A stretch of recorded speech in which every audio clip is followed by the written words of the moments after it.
All right, welcome everyone. We're Semblance of Sanity. I'm Caleb. I'm Jacob. And we're here for ReZero Season 2, Episode 24. So last Penultimate episode. Well, yes, penultimate episode. And last episode, we had some things happen that It was a small episode. Pretty light, pretty casual, nothing no too big important.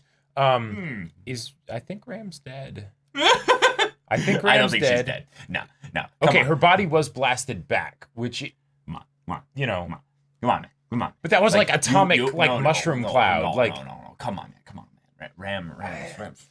There's no way. Yeah, they wouldn't do that to Garf. That would really suck for Garf if after all of that. If anything, she's not dead yet.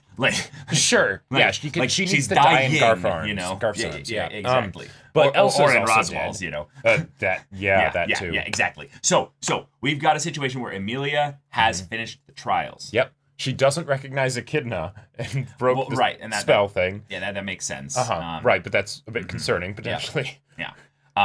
But then on the Subaru side of things, we've got, Elsa's super dead, Soup's dead. Garf was freaking badass, bro, and just completely... Outbit a vampire.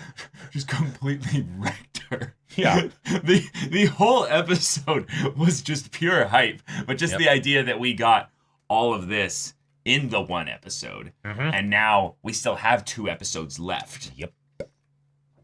I am not sure exactly what we can expect from this episode, but, I get the feeling that this might be where everything goes somehow even crazier. Yeah. So that then we can have, the wind down wrap up of, last episode or something, of the last episode. Yeah.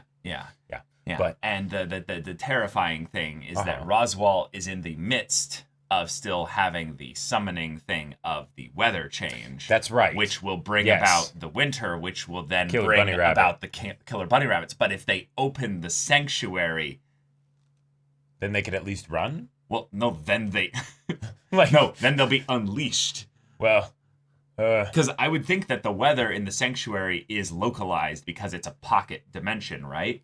Maybe I think it's not necessarily a pocket dimension. It's just that half-bloods can't. It's just a barrier. Leave. Right. It's just the people can't get out, and that's probably why it was such a problem before. Is that if a bunch of killer bunny rabbits show up and the people can't leave?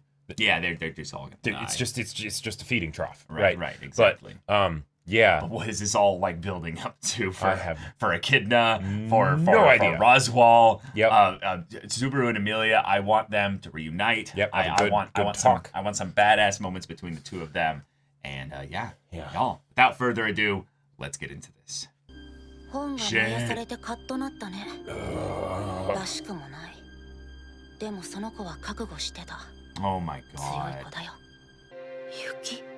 そんなバカな。やられた。戦いを始める前に雪雲を呼ぶ術式を刻んでおいたのか。ロズワール、君はすごいよ。大した魔法使いだ。僕の知る限り、君ほど連達した人間は多分いない。Well, you call him human. でもね、どこまで行っても君は人間だ。There are some things even you can't do. そうだ、ラム。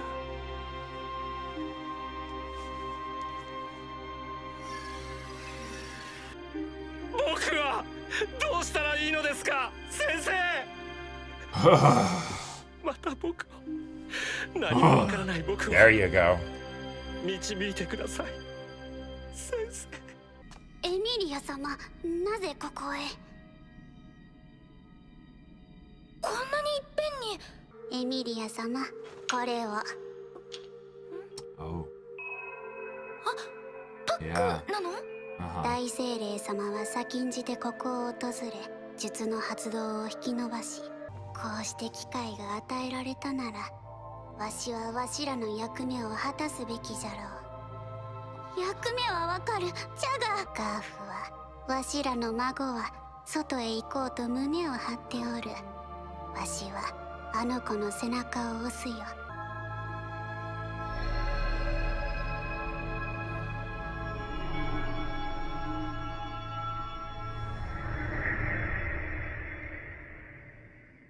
Alright, both of them are gone. ちょっとロズワール、こんなところにいちゃいけないの。 Oh, you know what Roswaal's doing? He's doing his Oh yeah, His thing with her, his treatment. His treatment. Oh yeah. shit. He's not even doing it out of like thinking it'll do anything. It's just denial. It's just a No. No way. No. Wait. No way. ロズワールもういい勝手なことを言わないでよもういいなんて誰にも言わせない生きてる限りもういいことなんて何もないんだわだから私はこれ以上誰のことも諦めたりなんかしない Whoa, whoa, whoa, shit. Oh, they're already here. Yeah. Well, crap. Okay. 墓所に戻れたら私が必ずみんなを守るから Okay. Well, shit. Piranha's in the water. Yeah. Here we go. これは God. 私に与えられた権能英 Incomplete. 知の書の Hmm. 不完全ではあるが複製品だ持ち主の未来の簡単な道しるべにはなるだろ Oh. う仮に私が戻らなくてもいずれ私の知識を継ぐにふさわしいものが君を迎えに来る Yeah. 仮にその人としておこうか Oh my god. せめて健やかに And you can And see it's everything warped gets by the blurry. tears and Yep, stuff. yep. Yeah. Mm-hmm. She's all alone. Yep. いつからかその禁書庫に頻繁にロズワールが足を運ぶようになった魂を複製し Mm. 先代よりお話だけは伺っておりましたご安心ください Wow. 東大のロズワール B メイザースである私が So he's made himself immortal Yeah. by passing Oh, his soul shit. down vessel by Uh-huh. vessel by vessel. Wow. 兄と慕った彼との思わぬ再会には久しぶりに心が弾む Okay. All right. そんな時第一村人発見異物は唐突に無遠慮に土足で上がり込んだ Yeah. Uh-huh. これまで禁書庫に来た誰とも違うその態度にこの男がお母様の言っていたその人なんじゃないかと思うこともあったやっとわかったその人が訪れることなんて永遠にありえないずっと前から分かっていたなのにお前を連れ出すベアトリスやっと戻 Oh. Yes. さっきはよガキの感触かすぐ暴力だったら話が進まね Okay.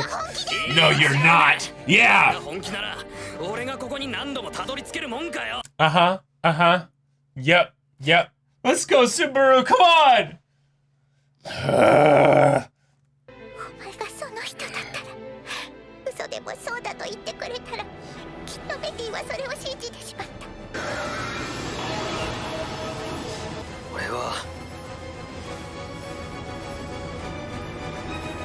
俺はお前のその人なんかじゃない何度でも言ってやる俺はお前と一緒にいてやりたいよベアトリス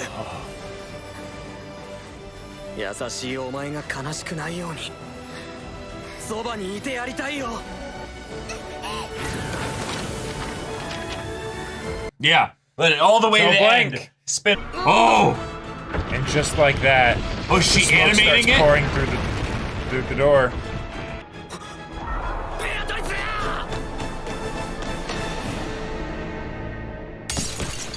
Whoa! Whoa! Whoa! Whoa! No! Wait, No! What? 何がさよならだ誰がそんな風にお前を終わらせてやれるかよ Oh my god, he's going in again! Yeah. Ah, those handles would be so hot! Oh crap. ベアトリスもし聞こえてるなら聞いて Oh! もう他に扉はないこれが最後の扉だこの扉を開けたら多分俺は死ぬ Oh, yeah! Yep. お前を信じてる Wow! Wow! She saved him! Mm-hmm. Oh. お Oh. 前はバカなのよ That That's tear. right. 最高一番にそれかよ。お母様との約束も完全に違えてしまったかしら。それなら最後に俺の話を聞いてくれ。ベアトリス。 Oh, 俺を look at that 助けてくれ。 confidence in that voice. お前を孤独から連れ出してやるとか、かっこいいこと言ってやろうっていろいろ考えたわけで Oh! さ。どれもその場しのぎの勢い But yeah, that's... Yeah. だから助けるとか力になるとかそんな言葉じゃ届かなかったでも強くて賢くて可愛いお前でも一人で生きるのは怖かった、辛かった、寂しかったよな。 Yeah, I know. ペティの気持ちを拒絶したお前にペティの何が。俺は知ってるよ、お前が優しいことを。悪夢にうなされてる奴がいたらその手を取って。 Nice! Yeah. Yes! Uh-huh. Yes! 口を。力のない俺はお前の助けになってやれない。それでもお前を一人にしたくない俺ができることっつったらもうすがりついて頼み込むしかない。ベアトリス、俺を助けてくれ。お前がいなくちゃ寂しくて生きていけない俺を助けてくれ。 God, the voice Yeah, acting. I need you. Yeah. ずるいのよそんな言い方。だってお前はその人じゃないってペティを拒絶し And て then the tears were Yep, vision yep, stuff yep. as well. 今ここでお前の手を取ったところでどうせお前はすぐに死んでしまう。人間の寿命なんてペティにとっては瞬きみたいですよね。でも俺はお前と明日手をつないでいてやれる。明日も明後日もその次の日も永遠を一緒には無理でも明日を今をお前を大事にしてやれる。だからベアトリス、俺を選べ。 That's right. 400年の顔も知らない野郎への片思いなんて Wow. 全部忘れ。 They're really driving the point home. Yeah. Yep. Uh-huh. 俺を It's 選 lasted べ。ベアト 400 リス。 years. Yep. いなくなるくせに永遠なんてない。 She's facing the Oh my future God. right here. Yeah, yeah, Uh-huh. やってく exactly. る。置いていくくせに。それでも一緒にいよう。一緒に生きてみよう。一緒にやっていこう。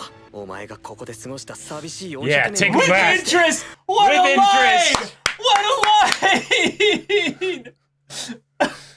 俺と一緒に過ごす時間なんて刹那の一瞬かもしれない。なら、お前の魂に刻み込んでやるよ。俺の一瞬を。夏木スバルって男が Best damn memory ever. 永遠 Yeah. って時間をセピア色にならないぐらい鮮烈な男だったんだってこと。 Even breaking the fourth wall with the sepia. 俺 Oh. を選べベアトリス。 Ah. 誰か Oh, に wow. 外に連れ出してほしいから。お前はいつも扉の前に座って Yeah. Oh my god. Wow. I never thought about that. She's been waiting Yeah. all this time. Oh, God, it's amazing. Shit. Oh. She won! Jump slapped him! Oh! Okay. Okay. スバルスバルスバルスバル。やっと呼んでくれたな。 Yes! Ah!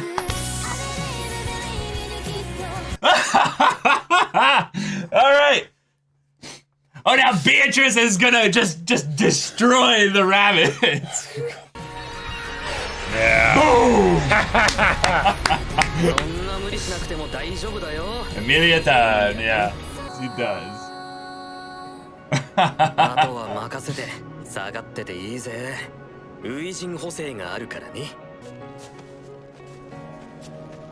Holding hands with her. Yeah. Yep. もうどうなっても知らないのよ。なあ、どうにかしてやろうぜ。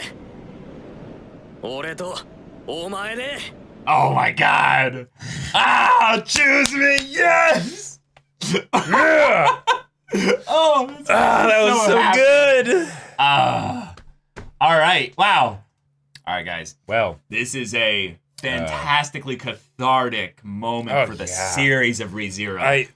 We have one of the best side characters in the story finally having her moment where she casts everything to the side, lets it all burn down, gives all up her preconceived notions of who that person is, waiting chooses forever someone, for that person, takes it on herself, lives one day at a time, not fretting about the future, not bound by the past, living in the moment, and also not in denial of reality by thinking of a present that you could have or that you would love to have or you see as your ideal. There's so much in this season that is wrapped up in the parallels of all these characters letting go of preconceived notions regarding past, present, and future. Just good acceptance stuff, basically. Very good acceptance stuff. And it's like goddamn therapy for some people, I'm sure. Oh yeah. Like, and this is like the parallels between Beatrice and Subaru are so damn strong. Like to the point that when she was referred to by Elsa as a NEET earlier, we thought she might have been talking about Subaru, right? Yep. And here we have the NEET who has spent their entire life cooped up in a room. Because they're waiting for that person to come and save them. And that person never shows up. That person doesn't even exist. Nope. And they continue to stay imprisoned in their own in a jail of their own making, literally in this case. Yes. Because they haven't decided, you know what? Screw that person. Yeah. And Subaru even talked about it as a crush. Yes. Right? Yeah, can I just go off on that? Because I was going to say something before that was brought up. Right. We were already thinking along those lines, and it's like, oh yeah, these parallels are so good. Yeah. And then they confirm it. They're like, yes, like, we exactly are meaning that. Yeah. And I love it because one of the best things that stories can do is that it can have a lesson for them, the audience, to be able to take from it, right? Yes. And Subaru as a main character kind of encapsulates that. He went through a lot of these kinds of struggles in the first season and the second season, right? And the fact that then we get that again in Beatrice, which makes Subaru the perfect main character to then be talking to her about it because their situations were so similar. Yep. But on top of that, the fact that they then confirm it by Subaru being like this crush, right? And of course, he'd be the one to call it a crush. Oh, of course. Right? Because well, I mean, think back to the scene where he had with Emilia, where he was basically just kind of screaming at her, telling her like, in season one of like this season, where he's like telling her how much he loves her and everything. Oh, yes. And and in some ways, she's rejecting him as that person because of a lot of her stuff that she's still holding on to. But we want to take this entirely out of context into a way that really does fit in terms of what they're describing here.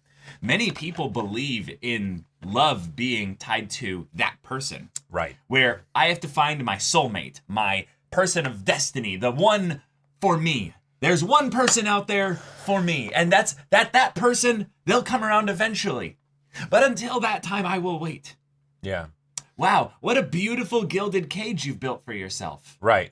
So I'm not against the whole idea of like the one person. Here's the problem.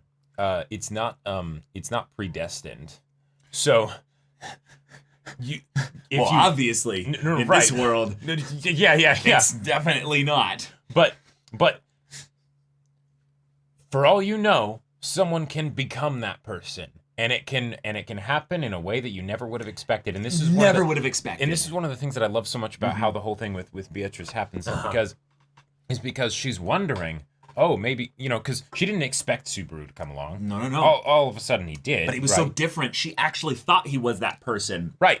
But never made a point of making that connection because she was waiting for him to say, I am that person. Right, exactly. And if she hadn't gotten to the point where, like, it's wonderful because Subaru keeps trying to help her learn the lesson, right? Because if he hadn't, the more realistic thing basically would have been that she would have burned down in the mansion, right? And that's just depressing as hell. That would have been depressing as hell, right? But every time she keeps throwing him out, he keeps coming back, right? And that's the sort of mythic, heroic, or larger than life aspect of it that's so wonderful, right? Because we know that there are times where we are Betty, basically, and it wouldn't be realistic to expect, but also we don't deserve someone to come by and keep slamming on the door. No one deserves anything in anyone in this world, really. But like, I get what you're saying. It's just so freaking like amazing that we had Subaru, who is the NEET, who is the one that was channeling his father's energy, faking his way through this whole thing in the mansion entirely just because he knows how wonderful his father is to be this way. And I'm really pathetic. Yeah. Ends up actually being in some ways his father to to Beatrice, who is him in that instance there.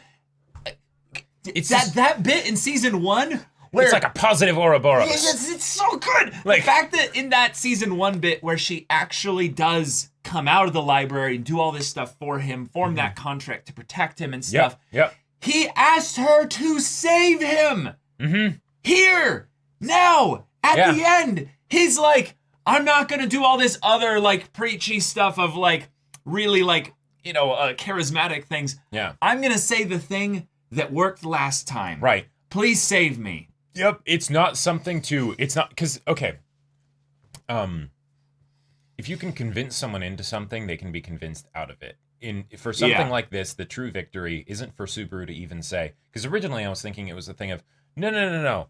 I am not that person, but are you that person? You know, like something like that, right? Yep. But really, that's something where then she would be basically taking on Subaru's choice, not actually her own choice. Well said. So by simply making it a request rather than a statement, right? It's basically saying, hey, you know what? I need you. Hand palm up, making an offering. Yeah. Are you willing? And then Betty has to then think, am I willing to basically break this code, break this promise, you know, this cage for the sake of this person? For the sake of that person? And you know what's so beautiful about this is that she has no memory of that time in the past. Nope. That time where she helped him in this way. Uh-huh. Subaru, I assume, has really good memory of a lot of the iterations that he's done. Oh, yeah. But I also assume slightly that he doesn't have perfect memory of all of it because of the fact that there's been so many traumatic times laced within all this stuff. But I don't think his choice of words was a mistake there and that he just kind of went, well, this is the thing that makes sense. He essentially did the exact same thing that got her to help him in the previous one. Which is great because it's something where it's basically saying that he saw a side of her that she didn't see because how could she, right? It hadn't actually happened in her timeline. But that was a side of her. It was. That was buried and forgotten. Yes. Right? And he called it back up. Right? He called it out of her. And how many times in life do we have a moment where we hit a low spot, right? And for all intensive purposes, we're trapped in a forbidden library for 400 years. We cannot see outside the walls of our own mind, right? And someone comes along that basically is like, hey, but I remember another side of you that I think you might have forgotten about. Right. And they remind you. And you don't even recognize that part of yourself. You don't even recognize it. You've been trapped in there for so long, you don't see, actually that as being yourself. You see that as being some kind of phony imposter or something like that. But they believe it's you for some reason. Yes, and then can you believe them? Right, can you believe them? And then you start to suddenly it feels like the walls start to crack. And the thing is that the walls cracking here was not something that Subaru was doing. It's not something that the fire was doing. It's something that Betty was doing. Yeah. Because she started to recognize, believe, whatever, that, you know what? Maybe. Yeah. Maybe. Yeah. I really think that also in that moment, she was just trying to save him. Oh, sure. And the thing of like, I'm not going to save myself. I'm just going to save you. And it's the, nope. No. That doesn't work. That does not work. I want 100%. This is the good end. This is the full run. I'm speed running this shit. Yeah. You don't realize what that choice does to me. Yep. Having my hands burned by a red hot door handle, that's nothing. That's nothing. Yeah. The idea, like, it works so well with the context of season 1. This is probably my favorite throughput plot line from season 1 into season 2. Because a lot of the things in season 2 that are so good are kind of started in season 2. Are because of the way Echidna was brought into the story. Yeah, and it's something where, like, the Roswaal stuff is, I would say, also pretty good. The Roswaal is excellent. But I would say it's like Ram, like really high up there on that level. Amelia's stuff is like even above that, like for sure. And then Betty's even above that. Right. Like it's so freaking good. And the fact that this has been like, well, okay. A struggle. It's not been easy. An absolute struggle. It's been built up for a long time. Like, and while Subaru could never truly understand the 400 years, he has a better understanding than most because of the return by death, right? Right. Because that's a suffering in silence. You know, that's a fate worse than death. Lonely existence, right? And hey, he learned that lesson earlier this season, right? Yeah. But then there's also the idea that us as the viewers have, like, when did we get introduced to Betty? Like really early. Episode 6? Something like that, maybe even earlier. Yeah, maybe even earlier, around there, right? And this is where we actually get to see her leave that, musty library, right? And the fact that we have these 30-minute episodes makes it even better, because the fact that she threw him all the way out of the mansion at that time, normally, if it was a regular length episode, I know that doesn't have anything directly to do with the source material, the adaptation, and all that. But you would cut that because it's redundant. It's redundant, right? It's repeating the same thing. There were even because we get the longer episode. Right, because we get the longer episode. There were even points where Subaru was talking to Betty, and he kind of just restated the things that he had already said, right? Because and normally that stuff would probably get cut out because you need to keep it trimmed down to the 24 minutes or whatever, right? But this is cliffhanger it. Or you'd cliffhanger it or something. But this kind of thing, you can't just end it quickly. No. Right? If you end it quickly, it feels cheap. It feels right? cheap. Yep. And she's been in here for 400 years. You can't this doesn't just end like that, right? We had to have just Nakama them and then they immediately want to leave. Talk no jutsu, that's not how this works, right? Like, they have to choose this. They have to choose this. It cannot be Subaru's choice. And this is after 40 plus episodes of, just seeing their situation and getting to know them and all that stuff. And then at the end, they finally get kind of broken down enough from themselves, from the environment, from the things you're saying and everything, where they realize, you know what? Yeah.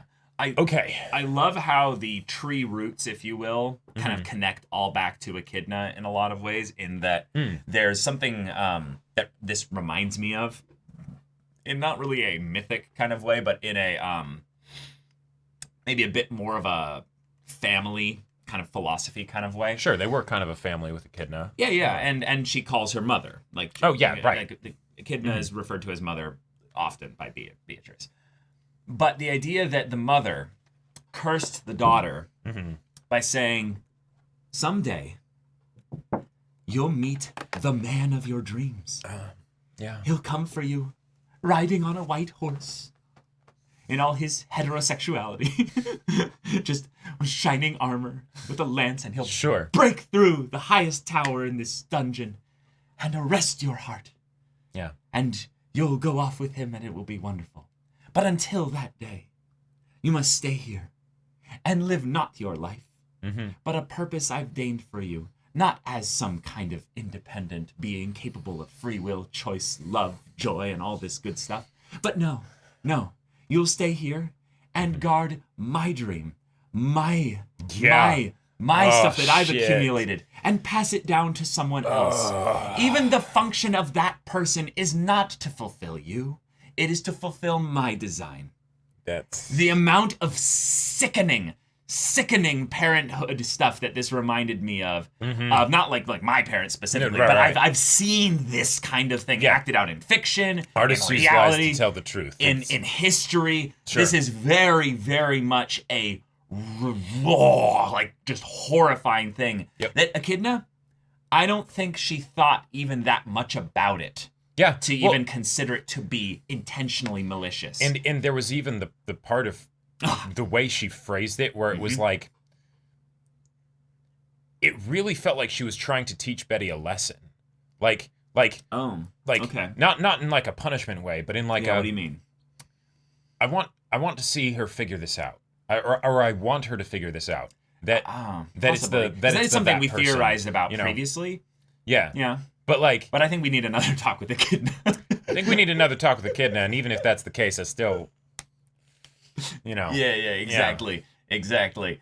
But here's the part that is going to separate Roswaal and Beatrice. Roswaal had another prison of his own making. And he doesn't know how to break out of it. But someone came to him and gave him, he's an addict and someone smashed the liquor cabinet. Yeah, exactly. Yeah. Someone didn't really give him the same choice necessarily, but they ripped the Band-Aid off, tore off the nasty, unkempt, like salve on him that should have been replaced years ago, and is giving him the opportunity to heal, but he'll need to be patient. He'll need to be willing to choose to not put the thing back on. Yeah, he completely shut down, right, as natural, because he was an addict. It wasn't his choice. It was something that was ripped away from him. Right. But he is giving back to Ram. Exactly. And Ram will survive this. And that's where it's showing the choice, right? Because there's I also feel like it was just robotic. I feel like he did it because he just happened to have her in his arms. He's like, oh yeah, I do this when she's in my arms. Oh sure, yeah. Like it wasn't as really a way to calm himself or whatever. Thought. Totally, yeah. I could definitely see that. It's just an instinct thing, and in a lot of ways, you could see it as being pointless, right? Yes. Now it might have actually helped, right? But it does definitely help because I think she might have been dying. I think she might have been dying, but by strengthening her demon powers or whatever, her body's able to take care of itself. She's or regenerating something, right? or something like that. Yeah. But when someone makes a mistake, telling them that they made a mistake, that can help sometimes. Maybe. But a lot of the time, people know that they've made a mistake. True. And they know exactly why it's a mistake. Yep. And they chose it anyway. Yep. And they continue to choose it anyway. Yep. That's the whole point of being an addict. And they don't actually have the strength within themselves to choose differently. Yeah, it's a terrifying trap because the awareness makes it worse. Right. So you almost you drink to forget the fact that you're in a drunk. The cage. Yeah. And it's a cycle. It's vicious. It's so painful. Yeah. And in this situation, Ram ripped away the source. Yeah. Right. The substance. He's gonna have a bad headache for a long time. Oh to say the least. And he's going to find ways to cope. Right. In the meantime. And the immediate way that he coped was he almost killed Ram. Yep. When someone realizes how the consequences of their actions hurt the people around them, that is not a guaranteed way to get them to change or anything, or to realize that, it's gonna hurt. What they've done. It's gonna hurt. That is a really effective way. And the thing is that, Roswaal, you're lucky. You are lucky because Ram should be dead right now. She's not. Yeah. It shows you still have ability to make choices that can affect things for you in the long haul. But you were really close to doing something as a result of this thing, right? That doesn't even exist anymore. Yeah. That let's just say if Ram didn't start to move, right? If we didn't see that, she was actually alive, I do not believe that Roswaal would ever recover. Given the fact that she's still alive, he still might not ever recover. He still might not. No. He still might not. And in a lot of ways, I don't think he'll recover. I don't think he will fully, really. But I think he has a chance now, right? He's got a shot. Yeah. He's fighting a crazy uphill battle now, but his faculties are his own. Right. In some ways, I kind of need him not like I need this for the story to be good or anything, but I want him to have his dark night of the soul kind of moment where he's wandering the barrierless area of the sanctuary, just looking at all this and being like, why? What was it all for? Did it have any meaning? This boy comes in and changes everything just by being here. Right. What was I so wrapped up in for 400 years? Right. And I think he needs to talk to Echidna. Yes, I think he definitely. and Echidna need to have a little talk. And if they do, like, I think that will be his end and his beginning.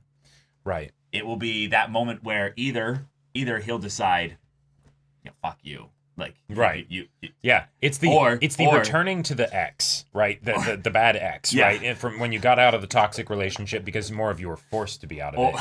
And then can you confront them again, or do you just want to get back together? Or I think it'll be a fuck me moment, of just like, and then he'll just turn away from her, and it'll just be like, sure. And she'll just be like, I don't need you anymore, Right. And she'll just be like, go, you were faithful, and you did much, and I have no ill will towards you or anything, but that's only because I never really cared about you. I mean, that's the thing. I want to get inside Echidna's head more. I know. The more we get stuff with the backstory regarding Beatrice, Roswaal, like let's talk about the Roswaal thing. Roswaal has been essence transferring himself for 400 years. For those of you that don't know what we're talking about, this is a Star Wars term for an old EU lore thing. Making a body that he can then just put his soul into. Yeah.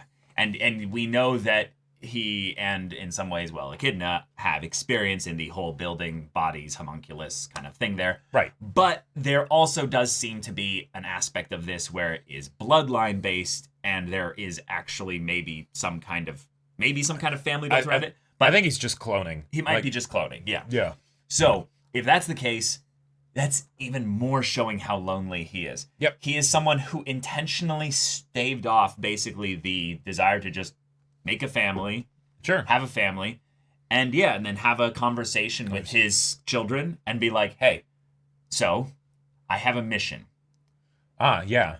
None of you have to accept this, but I would like to extend the offer to you. To continue this work. Yeah. In kind of a similar way that Echidna kind of did, but not really, because Echidna... that would have ended up real messy. Yeah, no, it would have been really fucked up in some ways. Yeah. But they all could have rejected him and been like, no, we don't want that. And then he could have made clones and built the family around the idea of, sure, I will do the thing myself. Oh, keep doing it. Yeah. But I would like to also teach you magic, you know, all this stuff. But, there was no room in his heart for any of that. No. I only sent for Echidna, Right. So now we get this situation where over the course of these hundreds of years, he had the opportunity also to just be not really that person, but kind of that person for Beatrice.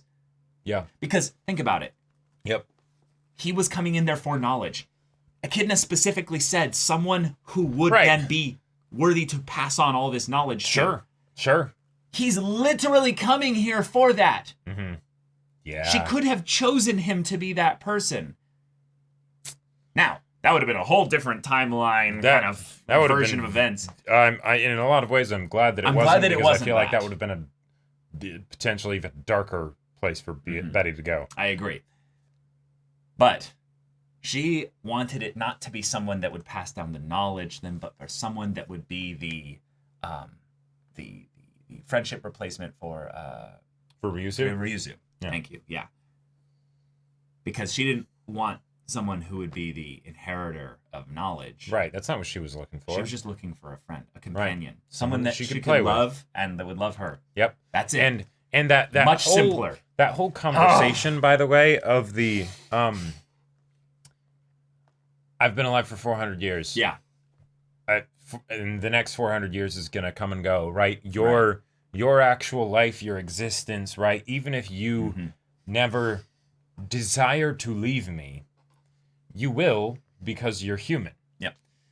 And what do I have then? I'll be back where I started. And it's the no. You'll have a wondrous memory or set of memories. Wouldn't you rather have a wonderful memory, a wonderful 60 years or whatever, than to just continue as you have been. And the thing is that that's a legit choice that he has to make, right? There's pros and cons. There's pros and cons, right? Yeah. She doesn't have to like, you know, the bigger you are, the bigger they are, the harder they fall, right? It's the falls from high up that actually hurt you, right? If you're already at the bottom, you can't fall any farther. You know, right? I can't live my life any more than I already have, you know? Yeah, exactly. But that is a legit choice that Betty could make, right? Yeah. In some ways, that would be easier. Especially with how she'd been going up till now. She's used to this. She's familiar with this. She kind of got comfortable in this, right? Yeah, it's easy to throw him out the door. Right. When you've been in the cold all your life, the warmth... Oh, that just makes you realize that you're numb. Like that. Oof. You know. Yeah, you see everyone else warming themselves around the fire, and you're like, why can't I feel any of that? Right. And when you do, it doesn't feel nice at first. It starts to sting. Yeah. You know, it's like, this isn't good. Yeah. Right. This is one of the things that I think is really brilliant about ReZero is that as the story has gone on, you realize more and more that it's about the idea of self-acceptance and self-worth, identity, and all that. The struggle that is life and stuff, even if you're not going through a time loop. Right. And it often, like most anime do, and they're in the wholesome variety, right, is based around the idea of the friends and the people in your life that end up building you, influencing you, changing you, and then vice versa. The flow, relationships, Yep. Power of Nakama. But sometimes there are people that have been so used to rejecting others into their sphere, their life, that it actually is painful to have the idea of letting someone in via their choice. Because there's the idea that they could choose wrong, or the idea that that person could get too close to them and hurt them even more. Right. So they were so against the idea of potentially getting hurt by someone that they end up being made numb, basically, to all the things that are good that come with relationships, in addition to potentially being hurt because that person leaves, rejects them, if you dies, just ends up going away, ends up loving someone more than them or something, Right. Like, you're not going to be Amelia, Beatrice. If you don't want your heart to be broken, you can do that. Just lock it up in a box. Yeah. You know? You won't feel anything. You won't feel anything. It'll be nice and cold in there. At least you'd hope you don't feel anything. Eventually you won't. You won't, yeah. Yeah. And I'm very curious to see how this goes from here on out, because that is a character dynamic between Subaru and Beatrice that I always loved, since I love their talk since the beginning of the show, right? But this is a fundamental shift. Yeah. So I've gone on record saying after season 1 that I liked Beatrice more than Rem and Amelia. Like, no, yeah, like Beatrice is. I feel like Rem can kind of give her a run for her money in season 1, but that's just because she gets all the focus and stuff. But I understand. But sure. Beatrice is and always has been top tier. S tier. Yep. Like the stuff in the mansion where they actually gave her focus and stuff was just freaking amazing. It was awesome. Oh, the comedy and the character stuff. Okay, now she's the freaking airstrike reinforcements of God magic coming in. 400 years of powers or spirit, and maybe pent up rage. And maybe a little bit of frustration, And she's coming in to have the big assist for Amelia, and Subaru gets this just badass entrance as she just turns 90 degrees and he's already standing there facing parallel with her. Right. And it's like, hey, you ready to face the future with me? Yeah. And she's just like, oh, hell yeah. And it's like, oh my God, this has been the prologue. This has been the prologue. I know. It feels so weird because it's like, okay, we're two double core seasons into this show. People told me when I was shitting on season 1 of ReZero back then, they're like, that's the prologue. And I'm like, yeah, whatever. Now, I'm honestly... The light novels are, it's so much, Right. But now here I am at the end of season 2 being like, now we finished the prologue. I gotta say, I actually really appreciate that,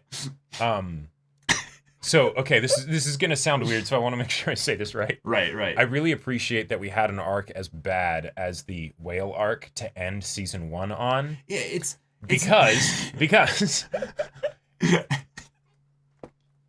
it would be an absolute tragedy in my mind to come into season 2 demanding something like episode 18, I see what you're saying. And that kind of high, and then not properly appreciating. I still, even with those expectations set that high, right. I would absolutely love season 2, right? Yeah.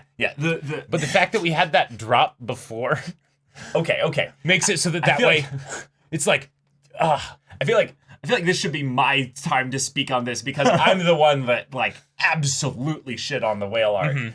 For me, pacing is almost everything in an anime. It's almost everything. And I really, really did not like the pacing of the whale arc. Mm-hmm. Yeah, I did not. I have rewatched season 1 already, like now probably twice since my first watch. But one that was really recent. And the whale arc is not anywhere close to being like even the middling level of what ReZero offers. Mm-hmm. And I think it's that contrast. It's that ReZero offers some really good moments, and this is just a moment where it's just not that. But I will say that having the look back now at realizing that was one of Subaru's first big, like, I'm going to do an iteration properly in one, kind of big, thing there. Even though they failed with the whale a couple times. This is basically that next step for him where he then actually utilizes everyone else's power and strength and relies on them. Yeah. So in some ways, the whale was a necessary bit for Subaru to be able to learn how to ask others for help. Sure. In his, okay, I'm going to do this iteration, not just have it be me, because the whale literally cannot be beaten by him. Right. He can't actually do anything to it himself. He's basically useless except as a leader and as a beacon to draw it around with his, I can return back, Yeah. So now here, Subaru is in his element, doing the exact same thing, bringing everyone to be involved in it, and he gets this moment here. It feels so earned to have him have this moment, because it really is Subaru's big moment this episode. Like, this is a huge, big moment for him, even though Beatrice was the conflict character primarily. Right. Like, yeah, I'm with you, but I like, I don't see it that way. I still see it as just a boxed piece of ReZero where I'm like, it could have been done much better. Oh, totally. But like, if you were to tell me after the whale arc that the next segment of story was not going to be like 2 arcs per cour kind of a format, I see what you're but it was going to be 2 cours for 1 arc, I would be like, that's a good point. I'd be like, it is kind of like I don't that, know. yeah.